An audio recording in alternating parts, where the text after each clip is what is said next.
ओम नमः शिवाय, शिवजी सदा सहाय। ओम नमः शिवाय, गुरुजी सदा सहाय। ओम नमः शिवाय, शिवजी सदा सहाय। ओम नमः शिवाय, गुरुजी सदा सहाय। ओम नमः शिवाय, शिवजी सदा सहाय। ओम नमः शिवाय, गुरुजी सदा सहाय। ओम नमः शिवाय, शिवजी सदा सहाय। ओम नमः शिवाय, गुरुजी सदा सहाय।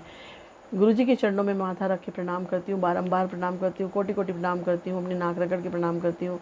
और सभी संगत जी को जय गुरुजी करते हुए मैं श्री शिव महापुराण की विद्येश्वर संहिता की 19वें अध्याय का पाठन या वाचन करने जा रही हूँ। सभी संगत जी से मेरे हाथ जोड़कर ये विनती है कि शिव जी की कथा या शिव महापुराण के इस अध्याय को भी आप अपने ज़्यादा से ज़्यादा जानने वाले लोगों तक पहुँचाएँ, और स्वयं सुन कर के तो अपने पाप कर्मों से मुक्त हों ही, उन लोगों को भी यह ऐसा करने में मदद करें और इस तरह से स्वयं भी पुण्य के भागी बने। तो हम शुरू करते हैं, हम आरंभ करते हैं 19वां अध्याय श्री शिव महापुराण विद्येश्वर संहिता का। अथ एकोनविंशो अध्याय, पार्थिव शिवलिंग के पूजन का महात्म्य। ऋषिगण बोले, हे सूत जी, आप चिरंजीवी हो, आप धन्य हैं जो परम शिव भक्त हैं। आपने शुभ फल को देने वाली शिवलिंग की महिमा सम्यक प्रकार से बताई। अब आप व्यास जी द्वारा वर्णित भगवान शिव के सर्वोत्कृष्ट पार्थिव लिंग की महिमा का वर्णन करें। सूत जी बोले, हे ऋषियों, मैं शिव के पार्थिव लिंग की महिमा बता रहा हूँ, आप लोग भक्ति और आदर सहित इसका श्रवण करें। हे द्विजों, अभी तक बताए हुए सभी शिवलिंगों में पार्थिव लिंग सर्वोत्तम है। उसकी पूजा करने से अनेक भक्तों को सिद्धि प्राप्त हुई है। हे ब्राह्मणों, ब्रह्मा, विष्णु, प्रजापति तथा अनेक ऋषियों ने पार्थिव लिंग की पूजा करके अपना संपूर्ण अभीष्ट प्राप्त किया है। देव, असुर, मनुष्य, गंधर्व, नाग, राक्षसगण और अन्य प्राणियों ने भी उसकी पूजा करके परम सिद्धि प्राप्त की है। सतयुग में मणिलिंग, त्रेता युग में स्वर्णलिंग, द्वापर युग में पारद लिंग और कली युग में पार्थिव लिंग को श्रेष्ठ कहा गया है। भगवान शिव की सभी 8 मूर्तियों में पार्थिव मूर्ति श्रेष्ठ है। किसी अन्य द्वारा न पूजी हुई नवनिर्मित पार्थिव मूर्ति की पूजा करने से तपस्या से भी अधिक फल मिलता है। जैसे सभी देवताओं में शंकर ज्येष्ठ और श्रेष्ठ कहे जाते हैं, उसी प्रकार सभी लिंग मूर्तियों में पार्थिव लिंग श्रेष्ठ कहा जाता है। जैसे सभी नदियों में गंगा ज्येष्ठ और श्रेष्ठ कही जाती है, वैसे ही सभी लिंग मूर्तियों में पार्थिव लिंग श्रेष्ठ कहा जाता है। जैसे सभी मंत्रों में प्रणव अर्थात ओम महान कहा गया है, उसी प्रकार शिव का यह पार्थिव लिंग श्रेष्ठ, आराध्य और पूजनीय तथा पूजनीय होता है। जैसे सभी वर्णों में ब्राह्मण श्रेष्ठ कहा जाता है, उसी प्रकार सभी लिंग मूर्तियों में पार्थिव लिंग श्रेष्ठ कहा जाता है। जैसे सभी पुरियों में काशी को श्रेष्ठतम कहा गया है, वैसे ही सभी शिवलिंगों में पार्थिव लिंग श्रेष्ठ कहा जाता है।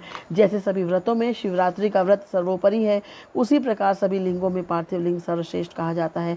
जैसे सभी देवियों में शैवी शक्ति प्रधान मानी जाती है, उसी प्रकार सभी शिवलिंगों में पार्थिव लिंग प्रधान माना जाता है। जो पार्थिव लिंग का निर्माण करने के बाद किसी अन्य देवता की पूजा करता है, उसकी वह पूजा तथा स्नान दान आदि की क्रियाएं व्यर्थ हो जाती हैं।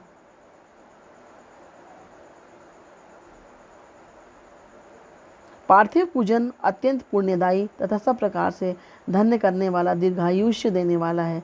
यह तुष्टि, पुष्टि और लक्ष्मी प्रदान करने वाला है। अतः श्रेष्ठ साधकों को पूजन अवश्य करना चाहिए। उपलब्ध उपचारों से भक्ति श्रद्धापूर्वक पार्थिव लिंग का पूजन करना चाहिए।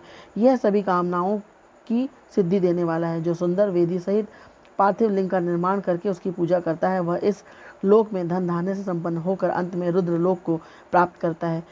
जो पार्थिव लिंग का निर्माण करके बिल्वपत्रों से 11 वर्ष तक उसका त्रिकाल पूजन करता है, उसके पुण्य फल को सुनिए। वह अपने इसी शरीर से रुद्र लोक में प्रतिष्ठा प्राप्त करता है। उसके दर्शन और स्पर्श से मनुष्यों के सभी पाप नष्ट हो जाते हैं। वह जीवन मुक्त ज्ञानी और शिव स्वरूप है, इसमें संशय नहीं है। उसके दर्शन मात्र से भोग और मोक्ष की प्राप्ति होती है। जो पार्थिव शिवलिंग का निर्माण करके जीवन पर्यंत नित्य उसका पूजन करता है, वह शिवलोक प्राप्त करता है। वह असंख्य वर्षों तक भगवान शिव के सानिध्य में शिवलोक में वास करता है, और कोई कामना शेष रहने पर वह भारतवर्ष में सम्राट बनता है।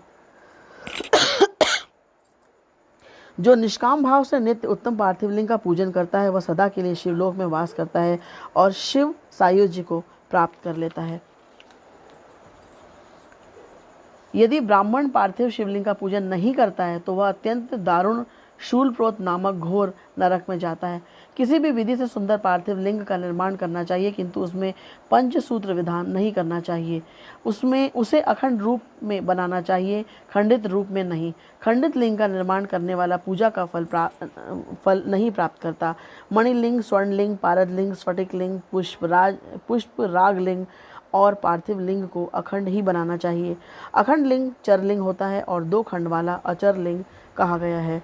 इस प्रकार चर और अचर लिंग का यह अखंड विधान कहा गया है। स्थावर लिंग में वेदिका भगवती महाविद्या का रूप है और लिंग भगवान महेश्वर का स्वरूप है, इसलिए स्थावर अर्थात अचर लिंगों में वेदिका युक्त द्विखंड लिंग ही श्रेष्ठ माना गया है। द्विखंड वेदिका युक्त स्थावर लिंग का विधान पूर्वक निर्माण करना चाहिए।